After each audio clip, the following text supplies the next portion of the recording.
Good evening and welcome to episode 22 of Knittings and Sewings, a podcast where we cover many things in the fiber arts, including knitting, spinning, sewing, crochet, weaving, and anything else that we decide to try. And I want to welcome you back to our home here again. We're with Walter again. He wasn't with us on our recent trip to Las Vegas, as I said before, and he's happy to have his Christmas sweater on.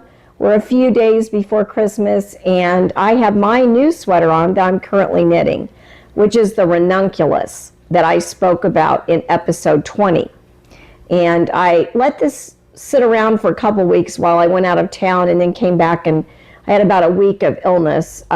So when I came back, I didn't immediately set to knitting it again. So this whole sweater has come together very quickly because I started it, I think somewhere around the 10th of November or something like that. And again, I've completed the whole thing up except for the sleeves as of several days ago. So it's a very quick knit. It's a worsted weight, at least in the weight I chose to do it. The good thing about the Ranunculus Sweater pattern is the fact, and it's by Midori Hirose. I'll put a link up. But everyone and their brother has made the sweater, and this is the first time I have made it. But I am really, really impressed with this pattern. I have to say it's one of my better patterns that I've run across for knitting a pullover sweater.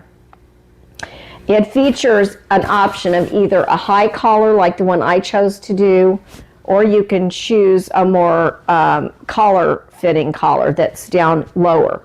I like it up high, and it turned out really well with where I like my sweaters to be. I like to have my neck covered. And so this is a winter version of this. I used, as I said before, I was going to use out of my stash, the Joe Sharp Aran Silk Road, it's called, in the color Jewel. And these were 9 balls I had from my stash. They're about 104 yards each. So altogether, at the most I had was 900 yards.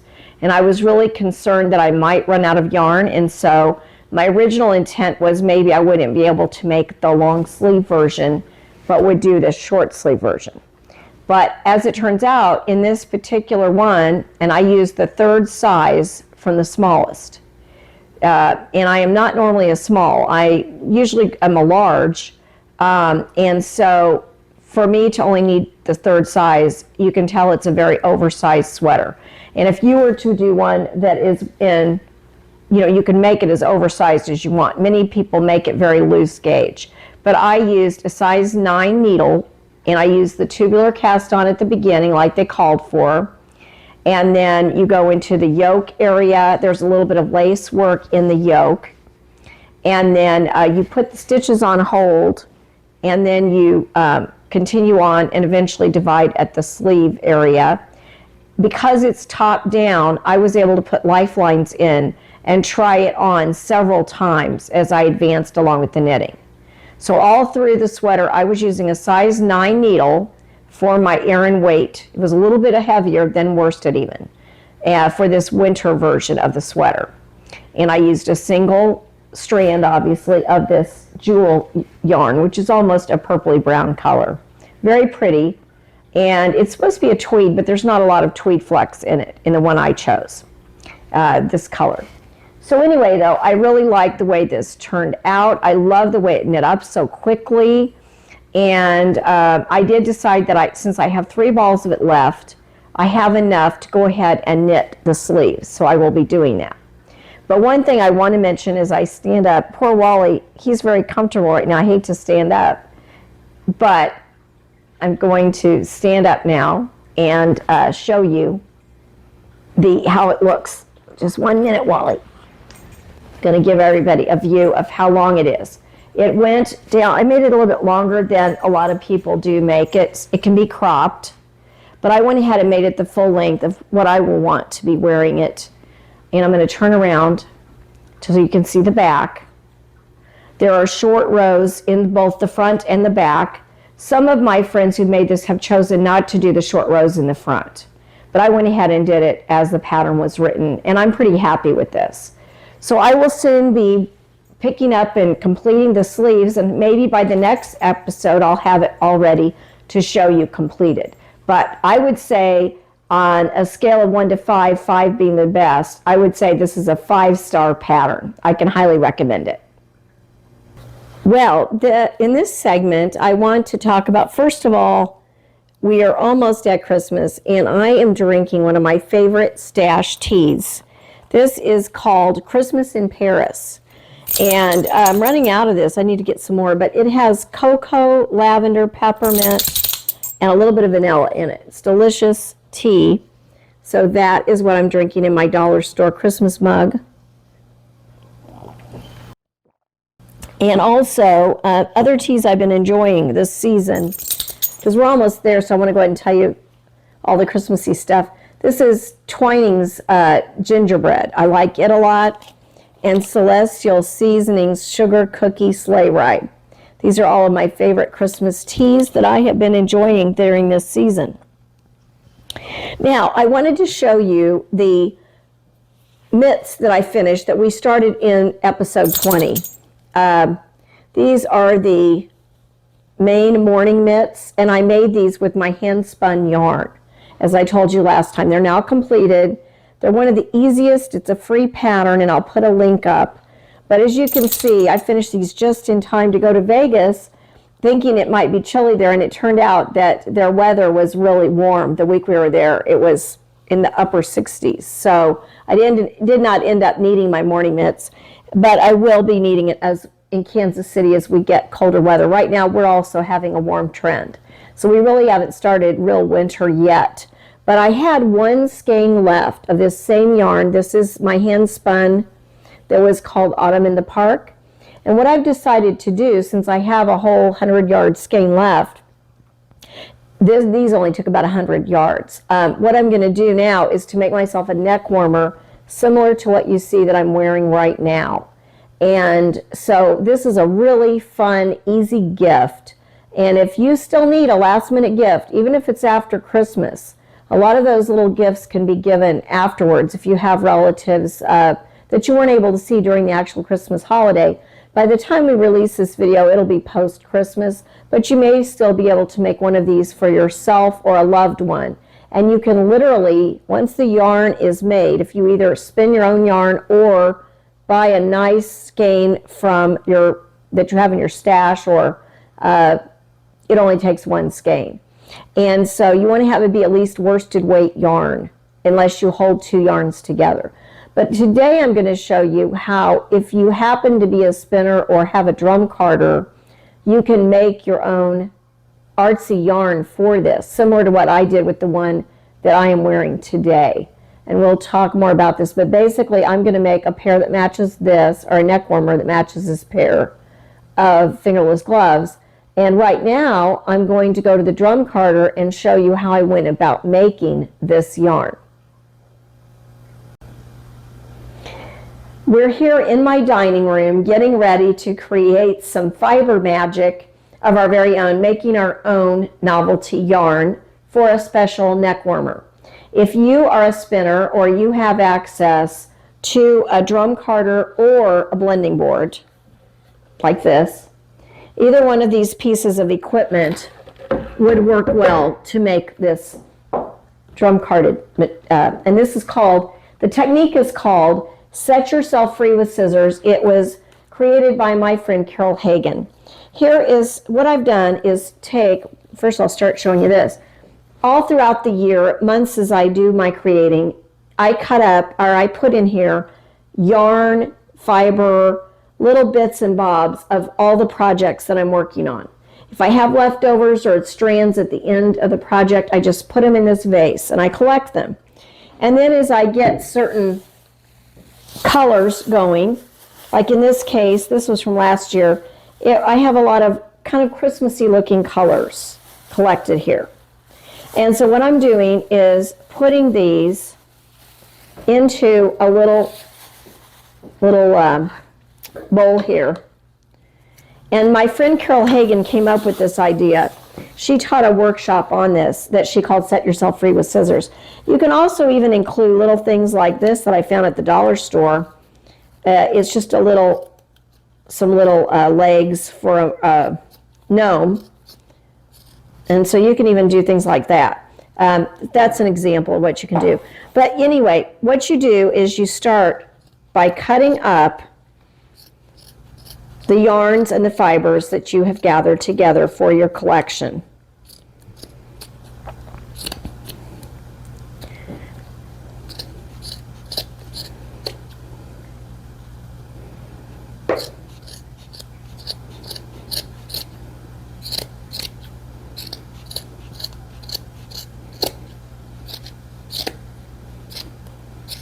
And you don't want to make these too small because then they'll fall out. But somewhere between 3/4 of an inch to 2 inches, 3 inches I'd say maximum. So you create your little bowl of fiber. You start by using your base fiber. This is a Christmassy green I'm picking.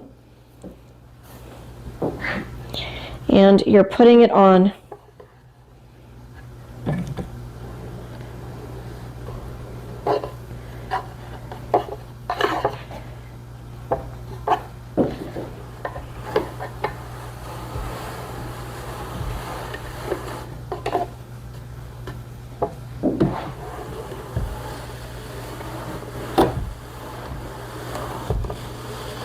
oops, that's a little thick there.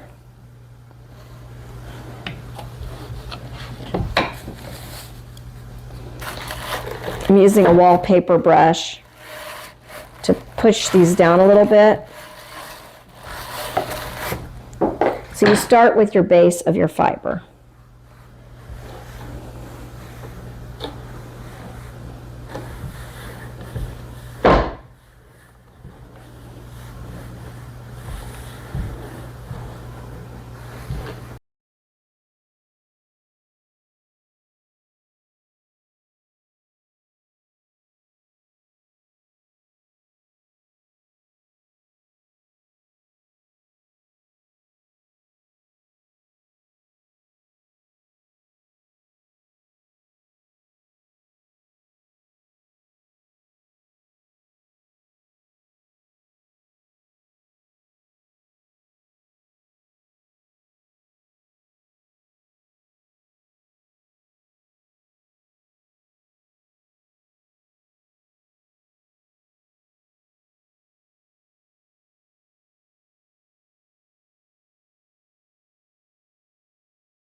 You don't want to make this too thick.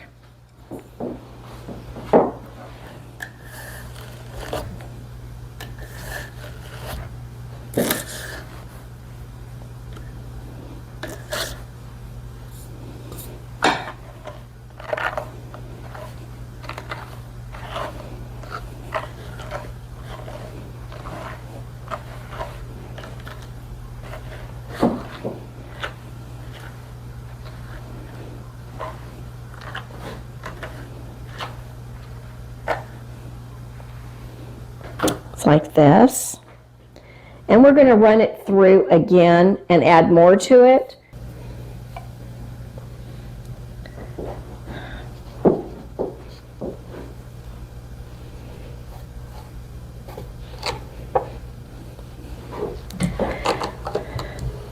Oops. Oops. Oh, I don't want that. No.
Eventually, you'll end up, when you're finished, with something like this.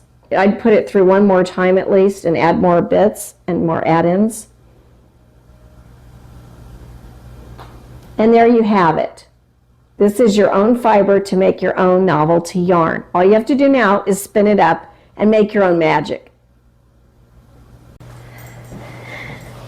Well, I hope you enjoyed that segment on drum carding your own yarn, but regardless of whether you make your own yarn or use your favorite yarn out of your stash, or you find a really colorful, fun type of yarn in either a worsted weight or more, you can make a neck warmer for yourself or a loved one as a gift, like the one I have on. And I'm intending on taking this yarn that's left over from my fingerless mitts and I'm going to make a matching neck warmer with the fingerless gloves. And so I want to take this off a moment and show you. So regardless of whether you're making your own yarn or using a yarn out of your stash or from your favorite yarn store, my particular dimensions for this neck warmer are 5 inches tall by 25 inches in length. And for me, that makes the perfect length and width. I've made enough of these neck warmers by now to know that that's what works for me.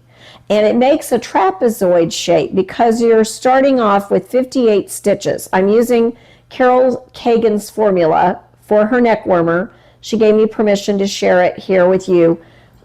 You cast on in knitting 58 stitches, and I used a size 8 needle. You can use whatever size needle is appropriate for you. You're wanting to get a gauge, and I'll take off my glasses here so I don't have a glare, but you want to gauge between 6 stitches for 2 inches and 9 rows for 2 inches is approximately the gauge you're wanting. I don't bother to make a gauge swatch on a project this small, but you do what makes you feel comfortable in terms of, getting the neck length you're wanting. And she, on hers, makes hers up to 8 inches in width, because if you have a longer neck than I do, it might be better for you to have a little bit longer, make it longer in length. But for me, I know 5 to 6 inches is ideal. If you have a longer neck, you may want to make it up to 8 inches. But what you're doing is you're making a seed stitch pattern. So you're using multiples of 4 stitches plus 2. So if you want to use less stitches or more, you can do that, but you need to have multiples of 4 knitted stitches plus 2 to come out with the seed stitch working out right. Because the first row you're going to knit 2, then purl 2, then knit 2, purl 2 all the way across. And on the next second row, you're going to want to do the opposite. Purl 2, knit 2, purl 2, knit 2. Every 4th row, you are going to want to put an increase on either side. So every 4th row you'll knit 1, then knit in the front and the back of the stitch, knit across, and when you get to the second to the last stitch at the other end, you want to knit front and back and knit 1. So that way you have 2 stitches increased every 4th row. I hope that makes sense. But that's what you're doing to create a trapezoid shape. And you could also do this with crochet. If you happen to be a crocheter, let me know if you have tried this. You'll just obviously want to use probably single crochet would be my guess, but you're going to want to increase every 4th row so that you create a trapezoid shape. And then when you put it together, and you can put a button on it or you can put a pin, whatever you want, but that by having it be in this little trapezoid shape, you end up having it perfectly fit your neck. And so it makes a really nice little neck warmer, and I call it neck warmer instead of cowl, because some of those cowls we make can be pretty large, and a lot of them are pretty big. So this is just a quick project you could do in an evening. Let me know if you try it. I want to talk about, I've been reading a lot of books over December, but many of them have been holiday themed. So I want to talk to you about what I just started reading instead, because this will take us after the holidays. I've been reading the Molly Pink series. Molly Pink is the character, and it's a cozy mystery series revolving around crochet, because I do love crochet as well as knitting. And this is by Betty Hechtman. This is set in the Los Angeles area, which is a fun area. They have a crochet group, fictional crochet group. Molly Pink works in a bookstore, but she has convinced the owner to set up a area in the shop for yarn and for crocheting as well as knitting. And so she is in this book attending a knitting convention or conference, and she and her team have set up a booth there at the conference, and they're trying to spread the love of crochet at this knitting conference. And of course a murder ensues, as it always does in the Molly Pink books. I really enjoy this lighthearted series. I like the character Molly Pink and her friends in her crochet group. And it's just a really fun, her boyfriend right now, she has 2 different boyfriends at different times vying for attention. She has a handsome detective.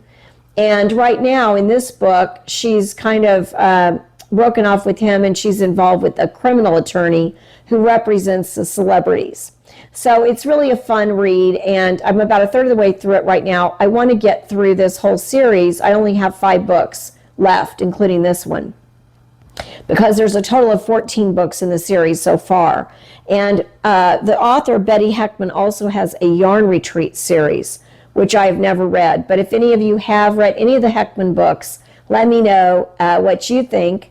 I think it is a really light, entertaining read if that's what you're looking for. Finally today, I'd like to let you know what I'm thinking about for the coming year, because we started this podcast exactly 1 year ago this weekend. It was on the 28th of December. I was sitting out last year on my deck because we had a really unusually warm day, and I just decided to try my hand at podcasting because I had been enjoying watching YouTube all through the pandemic, and I had found several of my favorite knitters and crocheters and weavers online, and I kind of made friends vicariously by watching these YouTubes and seeing what projects these people were doing, because I didn't have much connection with my real life knitting and crochet and weaving friends during that time. We were all so isolated. I look back on that time, and I really think that the YouTubes I watched helped get me through a very difficult time. And so now, my thought was I would share my own projects with all of you. And I enjoy having created a small little YouTube community of my own here. I've grown from having virtually no subscribers in the past year to now having almost 200 subscribers. So I really appreciate any time, if you do enjoy this channel, that you share it with those in your knitting and crochet and weaving friends. Because I am multi-craftal, and I hope next year to share even more projects with you in all of my different crafts. I am a knitter primarily, but I also really, really enjoy crochet, and I'm going to be doing more crochet projects in 2024 as well as knitting, because I found that they're very fun to execute. I can make a crocheted shawl much faster than knitted. And I just in general really enjoy the process of crocheting. So I do intend to do more of that next year. But most of all, in 2024, instead of creating a Make 9 list like I did last year, I would like to allow myself to be more spontaneous on what I'm doing, pick projects that may be, just more of what I'm feeling like working on at that time.